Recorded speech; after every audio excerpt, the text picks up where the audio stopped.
Hello viewers, আসসালামু আলাইকুম। আমি ভেট ডাক্তার সাগির উদ্দিন আহমেদ আবারও এলাম আপনাদের মাঝে। আমি সাধারণত আপনারা জানেন পোষা প্রাণীর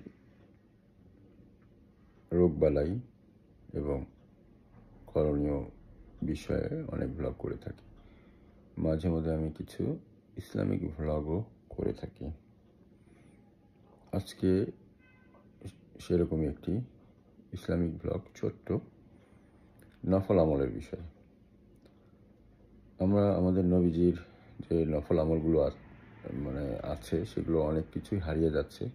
এগুলো যদি আমরা যার যার জায়গা থেকে প্র্যাকটিস করি তাহলে আমাদের নবীজিকে অনেক সুন্দরভাবে ফলো করা হবে। এবং একটা কমিউনিটি যদি বেশি সংখ্যকভাবে নবী রাসূলদের আমল এবং কোরআন হাদিসের আমল ঠিকমতো করে তাহলে সেই কমিউনিটির ডেভেলপমেন্ট হওয়াটা সহজতর হয়ে যায়। তো আজকে আমি একটি নামাজ, সেটাকে চাস্তের নামাজ বলে বা ইশরাকের নামাজ। ইশরাক এবং চাস্ত এটা অনেকেই ভিন্ন ভিন্ন মনে করেন, কিন্তু ইসলামিক স্কলারদের মতে দুটো একই।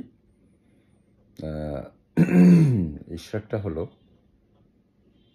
সূর্যোদয়ের ফজর নামাজের পরে, সূর্যোদয়ের ঠিক 10-15 মিনিট পরে 2 রাকাত 4 রাকাত করে যে নামাজটা পড়া হয়। তো আমরা অনেকেই যখন ফজরের নামাজ পড়তে যাই বা বাসায়ও পড়ি,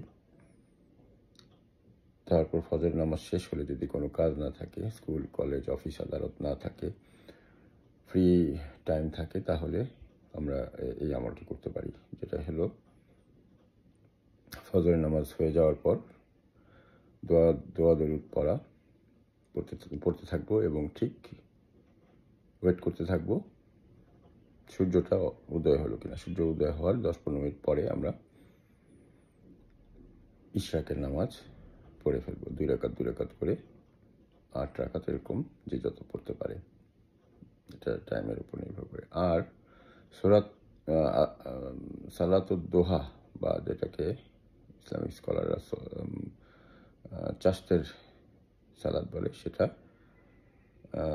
সেটাও সূর্যোদয়ের পরেই, কিন্তু টাইমটা ওরকম ফিক্স কোনো কিছু নাই। তবে ওটা 9টা-10টা থেকে শুরু করে আবার সূর্যোদয়ের পর থেকেও পড়া যায় সেটা। সুতরাং চাস্তের নামাজ এবং ইশরাকের নামাজ একই নামাজ, এটা ইসলামিক স্কলাররা বলেছেন, কিন্তু এটা অবশ্যই সূর্যোদয়ের পরে পড়তে হবে, সূর্য ওঠার মুহূর্তে না। সূর্যোদয়ের সময় নামাজ পড়া নিষেধ। সূর্যোদয় পুরোপুরি হয়ে গেলে 10-15 মিনিট পরে আমরা ইশরাকের সালাত পড়তে পারবো। আর তারপরে অনেক বাংলাদেশি অনেক ইসলামিক স্কলারদের মতে 9টা-10টার সময় যদি আমরা চাস্তের নামাজ পড়ি, শুরু করি, এটা আপ টু জোহরের নামাজের আগ পর্যন্ত। তো ভিউয়ার্স, আসুন আমরা আমাদের নবীজির এই নফল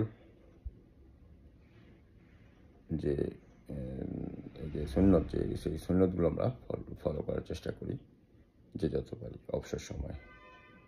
আসসালাম, নামাজ বেহেস্তের চাবিকাঠি, সেটা আমরা মনে রেখে বেশি বেশি আমরা নামাজ পড়ি। আসুন আমরা যারা মুসলিম ভাই বোনেরা আছি, আমার ভিডিওটি ভালো লাগলে লাইক বাটন ক্লিক করে সাবস্ক্রাইব করে আমাদের সাথেই থাকবেন। আমরা যেন আরও অনেক ইসলামিক রিলেটেড ভিডিও আপনাদের সাথে শেয়ার করতে পারি, সেই তৌফিক আল্লাহ আমাদেরকে দান করুন। আমিন। আসসালামু আলাইকুম।